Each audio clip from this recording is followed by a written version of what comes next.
And మీరు ఈ క్యారెక్టర్ని చూస్ చేసుకోవడానికి వాట్ ఈస్ ద రీజన్? ఎందుకంటే లైక్ చాలా female dominant character and of course like not just a glamour role. And back to back సినిమాలు చేస్తున్నారు అండ్ అసలు ఖాళీ ఉండట్లేదు. ఇంకా బిజీ అయిపోతాం. ఈ మూవీ తర్వాత మీరు ఎటువంటి ఆపర్చునిటీస్ రావచ్చు అని ఎక్స్పెక్ట్ చేస్తున్నారు? Variations of emotions, emotional depth కానీ కామెడీ కానీ, అది it's like a roller coaster ride of emotions. So మీరు ఇండస్ట్రీకి వచ్చినప్పుడు ఏమైనా లిమిట్స్ పెట్టుకున్నారా? కాదు, సో నరేట్ చేసినప్పుడు మూవీలో ఒక లిప్ లాక్ సీన్ ఉంది. ఓకే. నేను చెప్పాను మారుతి గారికి, నేనైతే చెయ్యను లిప్ లాక్స్, అవన్నీ నేను చెయ్యను. పర్ఫార్మెన్స్ ఓరియంటెడ్ స్క్రిప్ట్స్ ఏవి చేయడానికైనా you are ready. Ya ya so which is glamour లేకపోతే exposing? Glamour to a point is fine. Exposing, it goes, there is a thin line between showing a heroine hot and vulgar. Comedy చూస్తున్నాము, అదే genre లో అదే characterisation లో చూస్తున్నాము అని audience bore feel అవుతారని ఏమన్నా అనిపించింది? ఆయన ఫిలిం కి చిన్న వేరియేషన్ టైమింగ్ ఉండిద్దండి, అది ఇప్పుడు మెయింటైన్ చేస్తారు ఆయన. సో ఈ ఫిలింలో కూడా ఆ చిన్న టైమింగ్, ఆ చిన్న వేరియేషన్ మాత్రం మనకు తెలుస్తూ ఉండేది సినిమా చూసేటప్పుడు. ఫస్ట్ క్యారెక్టర్లు పెద్ద హీరో పక్కన కొంచెం బోల్డ్ క్యారెక్టర్స్ వస్తే చేస్తారా? బోల్డ్ అంటే వాట్ టైప్ ఆఫ్ బోల్డ్? ఇందాక మీరు ఏవైతే కొన్ని చెప్పారో. No no I want. Hi అండి. Hello, how you? Good, how you? Ya I'm good అండి, thank you so much. So ఎలా జరుగుతున్నాయి మూవీ ప్రమోషన్స్? సూపర్, చాలా ఎక్సైటెడ్గా ఉన్నాము. Tomorrow release. చాలా తక్కువ టైం ఉంది. యా 24 hours కూడా లేదు. 24 hours కూడా లేదు. సో ఎలా అనిపిస్తుంది? Mixed emotions and back to back works, ఈ హెక్టిక్ అంతా ఎట్లా అనిపిస్తుంది? లేదండి, వర్క్స్ అన్నీ డన్, అన్ని కాపీస్ అన్నీ వెళ్ళిపోయినాయి. సో ఇంకా waiting for the audience reactions. So definitely చాలా బాగుంటుంది ఫిలిము. సో ఫస్ట్ డెబ్యూ కాబట్టి తెలుగులో, లైక్ అంటే మీకు ఎలా అనిపిస్తుంది ఇండస్ట్రీ? అంటే పాస్ట్ కొన్ని ఇయర్స్ నుంచి ట్రై చేసి ఉంటారు అండ్ ఒక పెద్ద హీరోతో ఆపర్చునిటీ వచ్చింది కాబట్టి ఆయన డైరెక్ట్ చేయడం, హౌ వాజ్ యువర్ ఫీలింగ్? నేను ప్రీవియస్ అంటే ఐ థింక్ 7 years జర్నీ ఉందండి ఇక్కడ నాకు. సో అసోసియేట్ డైరెక్టర్గా వర్క్ చేశాను ప్రీవియస్ ఫిలిమ్స్. సో డీజెట్ ఇల్లు ఉంది కదా ఫస్ట్ పార్ట్, దానికి అసోసియేట్గా చేశాను. సో కృష్ణ అండ్ జిల్లా రవికాంత్ గారి దగ్గర వర్క్ చేశాను. మావింత కాదు వినమని సిద్ధు గారిది ఫిలిం ఉంది, సో ఆదిత్య గారి డైరెక్టర్ దానికి. సో అతని దగ్గర వర్క్ చేశాను నేను. సో చీఫ్ అసోసియేట్గా ఒక ఎక్స్పీరియన్స్ ఉంది.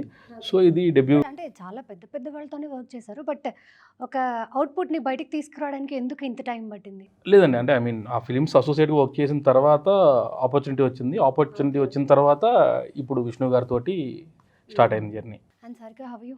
I'm good. హాయ్. అండ్ ఎలా నడుస్తున్నాయి మూవీ ప్రమోషన్స్? బాగానే నడుస్తుంది అండ్ చాలా మిక్స్డ్ ఎమోషన్స్ ఉన్నాయి right now. It's like a roller coaster happening in my stomach because why? మాకు అయితే తెలుసు కాన్ఫిడెన్స్ ఉంది, కానీ ఆడియన్స్ రియాక్షన్ ఇంపార్టెంట్ కదా. సో అది రేపు చూద్దాం. అచ్చా, okay. So back to back 2 hits ఇచ్చేసారు అండ్ ఇప్పుడు ఇది 3rd మూవీ. హ్యాట్రిక్ ఈసారి హ్యాట్రిక్ కొట్టబోతున్నారన్న కాన్ఫిడెన్స్ అయితే కనిపిస్తుంది. ఉంది. డెఫినెట్లీ తనకి చాలా సూపర్ ఫిల్మ్ అవుతుంది ఇది. సో ప్రీవియస్ 2 ఫిలిమ్స్ని ఎక్కడ తక్కువ చేయకుండా తనని ఒక స్టెప్ పైకి తీసుకెళ్లే ఫిలిం అవుతుంది ఇది. సో అండ్ సారిక చూస్ చేసుకునే క్యారెక్టర్స్ అన్నీ కూడా ఒక మంచి వైబ్ ఉంటుంది క్యారెక్టర్లో. అండ్ మనల్ని అంటే కొంచెం బోల్డ్, కొంచెం రెబల్ ఉన్న అమ్మాయిలు ఎలా అయితే మాట్లాడతారో, ఎలా అయితే ఉంటారో అలా చూసినట్టుగా అని అనిపిస్తుంది. తన ఒరిజినల్ క్యారెక్టర్ కూడా అదేనండి. అంతేనా? ఓకే. Yeah, okay. పోనీ మీరు చెప్పండి, మీ ఒరిజినల్ క్యారెక్టర్ ఏంటి? నా ఒరిజినల్ క్యారెక్టర్ అయితే విష్ణు విన్యాసంలో మనీషా ఉంటుంది కదా, టోటల్ ఆపోజిట్ అంతే. అవునా? నాకైతే అనిపించలేదు. ఎందుకు, నేను పర్ఫార్మ్ అంతా బాగానే చేశాను అందుకే. ఓకే. అండ్ మీకు ఇది పెద్ద క్వశ్చన్ అనే అనుకుంటున్నాను నేను. ఇప్పుడు ఈ మూవీలో విష్ణు గారిని క్యాస్ట్ చేసేటప్పుడైనా లేకపోతే సారికాని క్యాస్ట్ చేసేటప్పుడైనా వాళ్ళ పర్ఫార్మెన్స్ కాకుండా, పర్ఫార్మెన్స్ వదిలేసేయండి అసలు, they did very good films and మంచి అప్లాస్ వచ్చింది, అది కాకుండా ఇంకా ఏం చూసారు? అంటే ఈ ఫిలిం ఏదైతే నేను విష్ణు సార్కి నరేట్ చేశానో, నరేట్ చేసిన తర్వాత ఆయన ఇచ్చిన సపోర్ట్ చాలా స్ట్రాంగ్ సపోర్ట్ అండి. సో అంటే డెబ్యూ డైరెక్టర్లకి బ్రెయిన్లో చాలా ఉంటాయి, ఈ సీన్ ఎలా తీయాలి, దీన్ని ఇలాగే ప్రొజెక్ట్ చేయాలి, ఇవన్నీ ఉంటాయి. సో మనకి అది ఎప్పుడైనా హీరోస్ దగ్గర నుంచి మనకు ఆ సపోర్ట్ ఉన్నప్పుడు మనం అనుకున్న దాన్ని, సో మనం ఏదైతే రాసుకున్నామో దాన్ని స్క్రీన్ మీద తీసుకురావడానికి చాలా ఈజీ అయింది. సో ఆ ప్రాసెస్లో నాకు విష్ణు గారి సైడ్ నుంచి చాలా strong support. And also once నేను 9కి నరేట్ చేసిన రోజు కూడా ఐ థింక్ అప్పటికి తనకి 2 బ్లాక్ బాస్టర్స్ ఉన్నాయి, ఆ అనూక. సో తను కూడా ఎక్కడ ఆలోచించలేదు, డెబ్యూ డైరెక్టరు చేయగలడా చేయలేడా ఎక్కడ ఆలోచించలేదు. వన్స్ కథ నరేట్ చేశాను, నరేట్ చేసిన ఇమ్మీడియట్లీ మనం సెట్స్ మీదకి వెళ్ళిపోదాం మారుతి అనింది. సో ఆ సపోర్ట్ ఐ మీన్ డేట్స్ ఎప్పుడన్నా ఇష్యూ అయినా కానీ చాలా సపోర్టివ్గా, లేదు లేదా ఫిల్మ్కి డేట్స్ మీరు అసైన్ చేయండి, ప్రాపర్గా ఇవ్వండి, అబ్బాయిని కూడా ఇబ్బంది పెట్టద్దు అని చెప్పి చాలా క్లీన్గా ఫంక్షనింగ్ని తన సైడ్ నుంచి చాలా స్మూత్గా తీసుకొచ్చి ఇక్కడ ఈరోజు ఈ పొజిషన్లో అరే చాలా కాన్ఫిడెంట్గా ఉన్నాం ఫిలిం మీద అంటే డెఫినెట్లీ వీళ్ళిద్దరు సపోర్ట్, విష్ణు గారి సపోర్ట్ కానీ ఈ అమ్మాయి సపోర్ట్ కానీ డెఫినెట్లీ బాగా చేశారు నాకు. అండ్ మీరు ఈ క్యారెక్టర్ని చూస్ చేసుకోవడానికి వాట్ ఈస్ ద రీజన్? ఎందుకంటే లైక్ చాలా female dominant character and of course like not just a glamour role, performance oriented ఉంది. అండ్ రాసినప్పుడు ఆ ఇంపార్టెన్స్ ఇద్దరికి ఈక్వల్లీ ఉంది మూవీలో, లైక్ విష్ణు గారి క్యారెక్టర్ కూడా అండ్ మనీషా క్యారెక్టర్ కూడా లైక్ ఇద్దరిది సేమ్ ఇంపార్టెన్స్ ఉంది. And story character of course place the main part and story like climax and కొంచెం కొత్తగా ఏమైనా ఉంటే అది చూస్ చేస్తాను. So this is something very fresh and very new. Yeah, అంటే దీనిలో కొత్తగా ఏమనిపించింది మీకు? బికాస్ మీరు కా మూవీ చేశారు, అది కూడా ఒక స్వీట్ లవ్ స్టోరీ, లేకపోతే ఆయి కావచ్చు, అది కూడా మంచి లవ్ స్టోరీ. ఇందులో కొత్తగా అనిపించి చూస్ చేసుకోవడానికి రీజన్ ఏంటి? కొత్తగా ఏమనిపించింది మీకు? ఇందులో like of course the writing the script because it's the twists కానీ టర్న్స్ కానీ చాలా ఎంగేజింగ్ ఉన్నాయి మూవీలో. అండ్ క్లైమాక్స్ అయితే అదిరిపోద్ది, అసలు ఎక్స్పెక్ట్ చెయ్యము. వాట్ ఎక్స్పెక్ట్ చేయము, రైట్? ఎక్స్పెక్ట్ చేయలేము. సో అలాంటి when I heard the script also I was like ఏంటిది అస్సలు నేను ఎక్స్పెక్ట్ చేయలేదు. So yeah, that was the reason. Like it keeps the audience hooked to the seats, edge of the seats. So and ఈ సినిమాలో బాగా ఇంట్రెస్టింగ్గా ఉండే character hero హీరోయిన్ని పక్కన పెట్టేస్తే ఇంకా ఇంట్రెస్టింగ్గా మురళీ శర్మ గారు మూవీ ఉంటారండి. లేకపోతే మురళీ శర్మ అంటే ఈచ్ అండ్ ఎవ్రీ క్యారెక్టర్కి ఒక చిన్న పర్పస్ ఉంటుంది. ఫిలింలో ఎంటర్ అవుతున్న ప్రతి క్యారెక్టర్కి ఒక చిన్న పర్పస్ ఉంటుంది. సో అందులో మురళీ శర్మ గారు చాలా ఇంపార్టెంట్ రోల్ చేశారు. దాని తర్వాత శ్రీకాంత్ అయ్యం గారు, గోపరాజు రమణ గారు, సత్యం రాజేష్ గారు, బ్రహ్మాజీ గారు చేశారు. సో ఈచ్ అండ్ ఎవ్రీ పర్సన్కి అండ్ మనకు తెలుసు విష్ణు గారు కింగ్ ఆఫ్ ఎంటర్టైన్మెంట్ అనే ట్యాగ్ లైన్ ఉంది ఆయనకి. అండ్ అలాగే ఆయన సినిమాల్లో ఏంటి అంటే ఒక ఫ్రెష్ కామెడీ ఉంటుంది, క్రింజ్ కామెడీ ఉండదు. అండ్ ఎస్ అఫ్ కోర్స్ చూసిన కామెడీ అంతా కూడా ఆడియన్స్ని బాగా ఎంటర్టైన్ చేయగలుగుతారు. సో అంటే అది కొంచెం ఈ సినిమాలో తగ్గినట్టుగా అనిపిస్తుంది అని చెప్పి ట్రైలర్ కింద కమెంట్స్ చూసాము. అండ్ అలాగే ఫర్ ద ఫస్ట్ టైం ఒక బూతు కూడా లేకుండా మీ ట్రైలర్ చూస్తున్నాం సార్ అని చెప్పి చాలా మంది కమెంట్స్ చేస్తున్నారు. సో అంటే దాని గురించి ఏం చెప్తారు? అంటే ఉంటుందండి, అంటే చెప్పాను కదా మీకు, ఒక రైటింగ్ లెవెల్లో సిచ్యువేషనల్ హ్యూమర్ అండి ఇదని. సో కథలో నుంచి వచ్చే మాటలతో పాటు ఉంటుంది, బట్ విష్ణు గారి కోర్ స్టఫ్ కూడా ఏదైతే ఉందో అది కూడా ఫిలింలో ఉంటుంది. సో దాన్ని ఎంటర్టైన్ చేస్తానే తీసుకుని వెళ్ళాం ఫిలిం మొత్తం.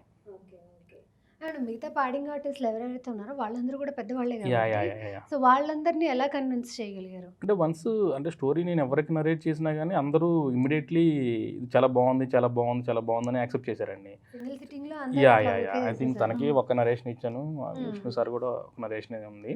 దాని తర్వాత ఇంకేం చేయొచ్చు అనేది సెట్లో మేము ఇంప్రవైజేషన్ చేసుకున్నాం.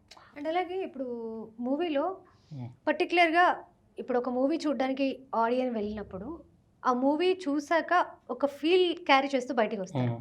కొంతమంది ఒక మంచి ఫీల్ కూడా కామెడీ ఫిలిం చూసామని, లేకపోతే ఒక మంచి యాక్షన్ సినిమా చూసామని, లేకపోతే ఒక డిఫరెంట్ సబ్జెక్ట్ మూవీ చూసామని అలా బయటికి వస్తారు. సో అలా ఈ మూవీ చూసాక ఎటువంటి ఫీల్ క్యారీ చేస్తూ ఆడియన్స్ బయటకు వస్తారు? హ్యాపీ ఫేసెస్తో బయటకు వస్తారండి. ఓకే, హ్యాపీ ఫేసెస్తో బయటకు వస్తారు. ఓ మంచి కథ చూసాము, మంచి ఎంటర్టైన్మెంట్ చూసాము, ఫ్యామిలీ ఎంటర్టైన్మెంట్ చూసాము అనే ఫీలింగ్ తోటి నవ్వుకొని వస్తారు బయటికి. అది మాత్రం ఖచ్చితంగా చెప్పగలం. అండ్ మీ పాయింట్ ఆఫ్ వ్యూలో మీరేమంటారు? నా పాయింట్ ఆఫ్ వ్యూలో అయితే అది లాస్ట్ క్లైమాక్స్ ట్విస్ట్ ఒకటి ఉంది, అది గుర్తు పెడతారు. It will get imprinted in there brains. They will talk about it for days. ఆ చిన్న ట్విస్ట్లు ఇంట్రెస్టింగ్గా ట్విస్ట్స్ బాగుంటాయండి. సో అవి కూడా చిన్న కథను చెప్పకుండా చిన్న ఫన్ స్పేస్లోనే ట్రీట్ చేసేసాము. సో అలాగే క్లోజర్స్ కానీ అంటే తీసుకున్న క్యారెక్టరైజేషన్కి అయ్యే క్లోజర్స్ కానీ అటు పే ఆఫ్లు కానీ చాలా నీట్గా ల్యాండ్ అయినాయి. సో మంచి ఎంటర్టైన్మెంట్ ఫిల్మ్ చూసామరా అనే ఫీలింగ్తో మాత్రం బయటకు వస్తారు. సో మూవీకి సంబంధించి పక్కకు పెడితే అవుట్ ఆఫ్ బాక్స్ అసలు తెలుగు ఇండస్ట్రీ మిమ్మల్ని ఎలా రిసీవ్ చేసుకుంటుంది? ఇప్పటివరకు అయితే చాలా వార్మ్ వెల్కమ్ నాకు లైక్ దొరికింది. అండ్ ఆడియన్స్ కూడా చాలా ప్రేమిస్తున్నారు ఇప్పటి వరకు. ఇప్పుడు విష్ణు విన్యాసం తర్వాత ఇంకా మంచిగా చూస్తారు నాకు అండ్ ఇంకా బాగా ప్రేమిస్తారు నాకు. Okay okay. So and before fame Sarika ఎలా ఉండేది అండ్ ఆఫ్టర్ ఫేమ్ సారిక ఎలా ఉంది? సేమ్, చేంజెస్ ఏమొచ్చాయి? నో చేంజెస్, సేమ్, చేంజెస్ ఏం లేవా? ఏం లేవు. ఓకే. ఎందుకంటే బ్యాక్ 2 హిట్స్ ఇచ్చారు కాబట్టి లైఫ్ లో కొన్ని మ్యాజిక్స్ మిరాకిల్స్ జరుగుతాయి కదా. అంతా నాకు పర్సనల్ లైఫ్లో అయితే ఏం ఆ అమ్మాయి చాలా అవ్వలేదు. డౌన్ టు ఏదున్నా కానీ ఒక రియలిస్టిక్ స్పేస్లో ఉండింది.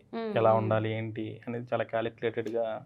ఓకే అంతే, like ya not much difference. Okay. And family background ఏంటి? ఫ్యామిలీ బ్యాక్గ్రౌండ్ అయితే I have come from business family. Like my dad was a businessman and into real estate in my hometown. Mom house maker and I was a normal kid who used to study and I was very studious. So actor అవుతానని నాకు అది expectation లేదు, కానీ ఆ wish ఉంది నాకు చిన్నప్పటి నుంచి. బట్ ఇలా నిజంగానే అవుతుందా అవ్వలేదా, లైక్ అవుతుందా లేదా ఇది అయిపోయావు కదా. అదే. So it is definitely a dream come true. ఎందుకంటే ఆడపిల్లలకి అది చూసినప్పుడు టీవీలో అది ఒక్క సెకండ్ అయితే ఉంటుంది లైఫ్లో కదా, that I wish if I was there instead of her, how would I look అనేది. అంతే. బట్ అంతా like I was not so strong about this since my childhood. But ya after my 12th boards అవన్నీ అయిపోయిన తర్వాత like I was on a vacation at my aunt's place and happened to do a photo shoot with a photographer, freelanced as a model. And ఆ portfolio నుంచి నా profile నచ్చింది ఎవరికైనా ఇక్కడికి. So I came here. So I ended up becoming an actor. Okay. So వేరే లాంగ్వేజెస్లో అయితే films ఏం చేయలేదు? ఇప్పుడు కన్నడ వస్తుంది కన్నడ వస్తుంది ఈ ఇయర్లో. ఓకే.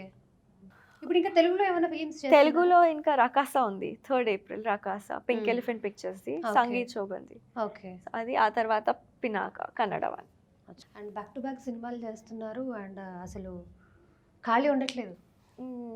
ఇంకా బిజీ అయిపోతా, ఇంకా బిజీ అయిపోతారు. విష్ణు విన్యాసం ఆఫ్టర్ దిస్ తర్వాత. Film definitely she got the good chances. అంటే ఓకే, ఈ సార్ చెప్తున్నారు కాబట్టి ఈ మూవీ తర్వాత మీరు ఎటువంటి ఆపర్చునిటీస్ రావచ్చు అని ఎక్స్పెక్ట్ చేస్తున్నారు?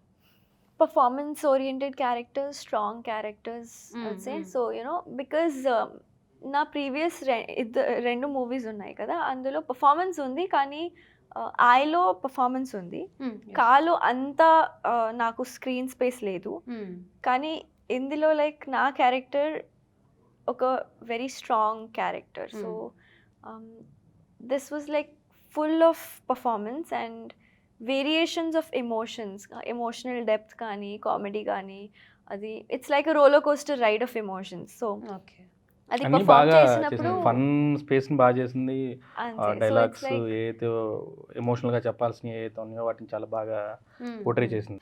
బట్ ఇప్పుడు మీరు మూవీ ఇండస్ట్రీలో ఉన్నారు కాబట్టి కొంతమంది వచ్చే హీరోయిన్స్ అంటే కొంతవరకు కంఫర్ట్, కొన్ని ఇది it is not my cup of coffee, నేను చెయ్యనని ఫేస్ టు ఫేస్ చెప్పేస్తారు.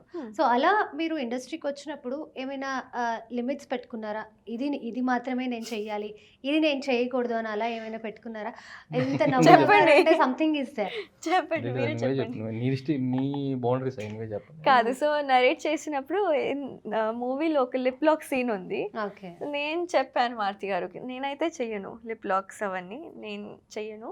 మీరు if it is very important for the script, నేను ఇది కూడా చెప్పాను కి you are free to do with someone else because I don't want to create problems for you. ఆ తర్వాత ఈ వాజ్ లైక్ నో నాకైతే నయనే కావాలి, మనం చీట్ చేద్దాం. బట్ అది లిప్ లాక్ ఉందా లేదా అనేది సినిమాలో చూడాలి, చేపించానా లేదా అనేది. Okay okay. అవును. So that is something. And ya I want to do characters which will connect to the audience and ఆడియన్స్కి నచ్చాలి. అది లైక్ నెగటివ్ షేడ్స్ అంతా ఉండకూడదు, కానీ ya not very bold scenes, but not exposing and all that. I'm not okay with it. అచ్చా, okay okay. So మీ ప్రకారం performance oriented scripts ఏవి చేయడానికైనా you are ready? Ya. So which is glamour లేకపోతే exposing? So glamour to a point is fine. Exposing, it goes, there is a thin line between showing a heroine hot and vulgar. Yes so that line should not cross అంతే. అచ్చా, okay okay. నార్మల్గా విష్ణు సార్తో movie చేయాలి అని అంటే లైన్లో ఒక 4-5 డైరెక్టర్లు ఉంటారు. అంటే ఆయన చెప్పండి. చాలా క్లియర్ ఉంటారండి. ఆ. అంటే స్క్రిప్ట్ సెలెక్షన్ చాలా ఇంట్రెస్టింగ్గా ఉండిద్ది ఆయన. అంటే ఏది ఏంటి అనేది చాలా క్లియర్గా ఉంటారు ఆయన. నేను సెట్లో విషయాలు అంటే చాలా సర్ప్రైజ్ అయిన విషయాలు ఏంటంటే సార్ ఎప్పుడు ప్యారలల్గా ఒక ఫిల్మ్తో పాటు ఇంకో ఫిల్మ్ చేస్తూనే ఉంటారు.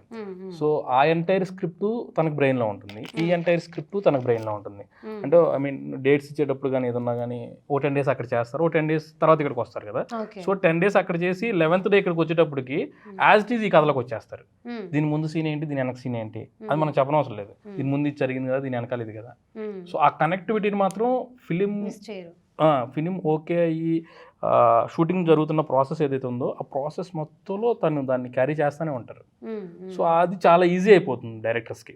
ఎందుకంటే మనం ఆ సీన్ తీసుకెళ్ళి అలా అక్కడ మనం క్యారవాన్లో ఇవ్వగానే అర్థమైపోతుంది దీని ముందు ఇది చేసాం, దీని వెనకాల ఇలా ఉండబోతుంది, ఇప్పుడు ఇలా చెయ్యాలి అనేది మాత్రం ఆయన చాలా క్లియర్గా చాలా నీట్గా ఆయన చూసుకుంటారు. అండ్ విష్ణు గారి దగ్గరకు వచ్చేసరికి ఆయన నార్మల్గా మనిషి అయితే చాలా ఇంట్రోవర్ట్, బట్ సినిమాల్లో వచ్చేసరికి అసలు ఎక్స్ట్రీమ్ ఉంటుంది ఆయన యాక్టింగ్, ఆయన డైలాగ్ వర్షన్ కావచ్చు, ఆయన మాట్లాడే విధానం కావచ్చు. బట్ లైవ్లో ఆయన చాలా తక్కువ మాట్లాడతారు. నేను ఒకసారి 2 times ఏమో కలిసి ఆయన మాట్లాడితే తప్ప మాట్లాడారు. ఆయన మంచి అంటే ఐ మీన్ క్లోజర్ పీపుల్ ఉంటారు కదా, చాలా బాగుంటారు. చిన్న ఇంట్రోవర్ట్ ఫీలింగ్ ఉంటుంది, బట్ క్లోజర్ పీపుల్ ఎవరైతే ఉంటారో చాలా ఓపెన్ గా బాగా మాట్లాడతారు. And also very honesty. అంటే ఏది ఉన్నా కానీ ఇది ఇలాగా అని చెప్పి ముందే డిసైడింగ్ ఫ్యాక్టర్ ని చెప్పేస్తారు. ఇప్పుడు వన్స్ ఒక కథ నచ్చింది అంటే నచ్చిందని చెప్పేస్తారు, నచ్చలేదంటే పాపం మనల్ని ఎవరిని వెయిట్ చేయనీయకుండా నచ్చలేదని చెప్పేస్తారు. సో అది మాత్రం ఆయనకుంది. వన్స్ తనకు నచ్చిందంటే మాత్రం డైరెక్టర్ మాత్రం చాలా బాగా చూసుకుంటారు. అంటే ఎంత దానికి బెస్ట్ ఇవ్వగలము. ముందు నుంచి పరిచయం ఉందా ఈ సినిమాతో? లేదండి, ఈ సినిమాతోనే నాకు పరిచయం. నాకు యాక్చువల్గా చారి గారని, రామాచారి గారు ఉంటారు, మాకు ఈ సినిమా ప్రొడ్యూస్ చేశారు. ఆయన ద్వారా నాకు పరిచయం అయ్యారు. నేను నరేట్ చేసిన దగ్గర నుంచి వన్స్ ఆయన నచ్చిన దగ్గర నుంచి ఈచ్ అండ్ ఎవ్రీ డే మేము ట్రావెల్ అయ్యి ఎలా చేద్దాం, ఏంటి ఏం బెస్ట్ చేయొచ్చు, దీన్ని ఎలాగా ఆడియన్స్కి ప్రొజెక్ట్ చేయాలి అనేవి కొలాబరేటివ్గా మాట్లాడుకొని జాగ్రత్తగా ఏం కావాలి ఏంటని జాగ్రత్తగా షెడ్యూల్స్ అన్ని నీట్గా ప్లాన్ చేసుకొని ఏ ఇబ్బందులు రాకుండా ఫినిష్ చేసాం. ఓకే. ఇఫ్ ఒకవేళ సారిక యాక్టింగ్ సైడ్ రాకపోయి ఉంటే ఏం చేసి ఉండేవారు మీరు? లాయర్. ఓకే. ఏం చదువుకున్నారు మీరు? I studied BCom. I've completed my graduation, but before that I was planning on doing law, like aptitude and everything. I had started already, CAT test and all that, but అవ్వలేదు.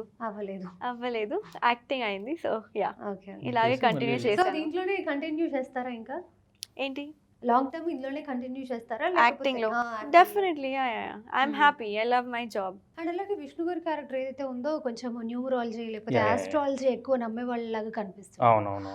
So నార్మల్గా ఇప్పుడు comedy అన్నా కూడా దాని మీద subject develop చేస్తున్నప్పుడు కొన్ని points అందరికీ నచ్చచ్చు, నచ్చకపోవచ్చు. అది మనం చెప్పలేము. అది ఆడియన్స్ మీద ఎట్లా ప్రభావం చూపిస్తుంది అనేది అది మనం రిలీజ్ అయిన తర్వాత మాట్లాడుకోవాల్సిన విషయం. ఇది ఏమన్నా కొంతమందిని హర్ట్ చేసే విధంగా అంటే కామెడీ అని ఫస్ట్ టైం మేము ఏదైతే రాస్తున్నప్పుడు కానీ డిస్కషన్లో ఉన్నప్పుడు కానీ ఇది ఎవరిని ఇబ్బంది పెట్టకూడదు అంటే మేము ఏది ఇది రైట్ ఇది రాంగ్ అని ఎక్కడ ఈ ఫిలింలో కంక్లూడ్ చేయమండి. సో ఒక ఒంగోలు లాంటి ఒక టౌన్లో బతికే ఒక కుర్రోడు ఆడి మ్యాడ్నెస్, ఆడి మైండ్ సెట్ని బిలీవ్ చేసుకుని వెళ్తున్నప్పుడు ఏ కాన్సిక్వెన్సెస్ ఎదురైనవి, ఎలా ఫేస్ చేసుకుంటా వెళ్ళాడు అనే దాని మీద వెళ్ళాను తప్పితే ఇది రైటు ఇది రాంగు, ఇది ఇలాగే ఉండాలి, ఇది ఇలాగే చెప్పాలి అని. ఎందుకంటే చాలా సెన్సిటివ్ టాపిక్ కాబట్టి కొంతమంది నమ్మచ్చు, నమ్మకపోవచ్చు. సో దాన్ని ఎప్పుడు మేము స్క్రీన్ మీదకి దాన్ని అసలు ఫస్ట్ నుంచే మేము వాంటెడ్గా పక్కనే పెట్టాం. సో ఆ క్యారెక్టర్ తాలూకా ఏం బిలీవ్ చేస్తుంది, ఎలా వెళ్తుంది అనే దాని మీద కాన్సన్ట్రేషన్ చేసి తీసుకుని వెళ్ళాం. అండ్ మీరు నమ్ముతారా ఆస్ట్రాలజీ, న్యూమరాలజీ? కొంచెం. ఓకే. మీరు నమ్ముతారా? కొంచెం అంటే చెప్తున్నాను. ఇప్పుడు బేసికల్లీ అంటే మీన్ ఆస్ట్రాలజీ, న్యూమరాలజీ థింగ్స్ ఎలా ఉంటాయి అంటే మనం అంతా బాగుంది అనుకున్నప్పుడు మనం పెద్ద పట్టించుకోకపోవచ్చు. ఏదైనా చిన్న ఇన్సిడెంట్లు జరిగినాయి అనుకోండి, పక్కన వాళ్ళు ఎవరో ఒకరు ఈ టెంపుల్కి వెళ్తే చాలా బాగుండిద్దంట, లేదు ఈ రింగ్ పెట్టుకుంటే చాలా బాగుండిద్దంట, ఇలాంటివి మనకి ఆబ్వియస్లీ మనం ముందు తీసుకొస్తారు. సో ఆ పాయింట్ ఆఫ్ టైంలో మనం వాటిని తీసుకోవచ్చు, తీసుకోకపోవచ్చు. సో అది కంప్లీట్లీ అవర్ డెసిషన్. సో అందుకనే మనం నమ్మకపోవడం అనేది మన చేతుల్లో ఉండిద్ది. అది ఎంతవరకు నమ్మాలి ఏంటి అనేది ఎవరు వాళ్ళ ఇండిపెండెంట్ ఒపీనియన్ అనేది. సో మరి ఫర్దర్గా కొంచెం మంచి క్యారెక్టర్లు, పెద్ద హీరో పక్కన కొంచెం బోల్డ్ క్యారెక్టర్స్ వస్తే చేస్తారా? బోల్డ్ అంటే వాట్ టైప్ ఆఫ్ బోల్డ్? ఇందాక మీరు ఏవైతే కొన్ని చెప్పారో సో అవి చేయాల్సి వచ్చినప్పుడు will you do? Exposure and all that? yes. No no no, I want. That is clear in my Mm. Brain. Nice. అంటే ఆవిడ ఒక ఖచ్చితంగా ఒక క్లారిటీతో ఉన్నారు. ఒక బార్డర్ గీసుకున్నారనమాట. సో ఆ బార్డర్ గీసుకొని అందులోనే ఉన్నారు. లేదు, పర్ఫార్మెన్స్ స్పేస్లో చాలా బాగా చేస్తుంది Mm, అమ్మాయి. mm. సో డెఫినెట్లీ ఈ ఫిలిం తర్వాత మాత్రం తనకి పర్ఫార్మెన్స్ ఓరియంటెడ్ ఈ మాత్రం గట్టిగా క్యారెక్టర్స్ మాత్రం వస్తాయని అనుకుంటున్నాను ఓకే నేను. ఓకే. మీరు ఇండస్ట్రీకి వచ్చినప్పుడు అసలు కొన్ని ఎక్స్పెక్టేషన్స్తో వస్తాము. ఇప్పుడు ఒక ఫస్ట్ మూవీ చేశాక మన ఎక్స్పెక్టేషన్స్ ఇంకా వేరే లెవెల్లో ఉంటాయి కాబట్టి మీరు ఏ టైప్ ఆఫ్ ఎక్స్పెక్టేషన్స్ పెట్టుకొని ఇండస్ట్రీకి వచ్చారు? నేను మూవీ చేస్తే హిట్ అవ్వాలి, ఆడియన్స్ నాకు ప్రేమ ఇవ్వాలి, మ్మ్. And I should become successful. Definitely అందరికీ అదే యూనో కోరిక ఉంటుంది, అదే కోరిక ఉంటుంది. Yeah. సో యా, అదే నాకు కూడా ఉంది. And I have dreamt about becoming an actress. I became an actress. Now my next dream is I want to work a lot and I want to make a spot in the industry for my self strong enough. Okay. అంతే. So మధ్యలో back to back stories వింటూనే ఉన్నారా? Reject Yes. చేసిన stories ఏమైనా ఉన్నాయా? ఉన్నాయి, okay. కొంతమంది ఉన్నాయి, కానీ అది అవి రూటీన్ పెద్ద స్టార్స్ స్టోరీస్. తోనేనా? అది చెప్పకూడదు. నాట్ సరే, పోనీ స్టార్స్ ఉన్నారా అందులో? Known actors, yes definitely. Okay, ఎందుకంటే ఆఫ్టర్ ఐ అండ్ కా తర్వాత అయితే నాకు లైక్ నోన్ యాక్టర్స్దే వచ్చాయి స్టోరీస్. కానీ నేను అప్పుడు విష్ణు విన్యాసం సైన్ చేశాను already. So I was waiting, ఎందుకంటే దీంట్లో my character is very strong అనమాట. లైక్ మనీషా క్యారెక్టర్ ఇస్ చాలా స్ట్రాంగ్. అండ్ ఆ క్యారెక్టర్ తర్వాత నాకు ఇంకా పర్ఫార్మెన్స్ బేస్డ్ క్యారెక్టర్స్ వస్తాయి ఫ్యూచర్లో. సో ఎందుకు హరి, ఎందుకు రష్ అని నేను చూస్ చేయలేదు. చూస్ చేసుకోండి అంటే సెలెక్టివ్గా సెలెక్టివ్గా Selective. వెళ్తున్నారు. సో ఇంతకుముందు 2 మూవీస్ చేశారు కాబట్టి వాళ్ళతో నితిన్తో కానీ లేకపోతే కిరణ్ అభవరంతో కానీ వాళ్ళతో ర్యాపు మెయింటైన్ చేస్తున్నారా? అంటే బేసిక్గా మీరు ఆ పర్సనా అంటే వర్క్ అయిపోయాక జస్ట్ నా పని నేను చూసుకుంటాను అనే personనా? లేకపోతే లైక్ ఉన్న we are in rapport touch, ఎందుకు just పోగొట్టుకోవడం? congratulatory hmm. talks and all that. Like Nitin recently got married, Yes, so yes. for that వెళ్ళారా మీరు? no, I didn't. I was shooting for them. అచ్చా అచ్చా.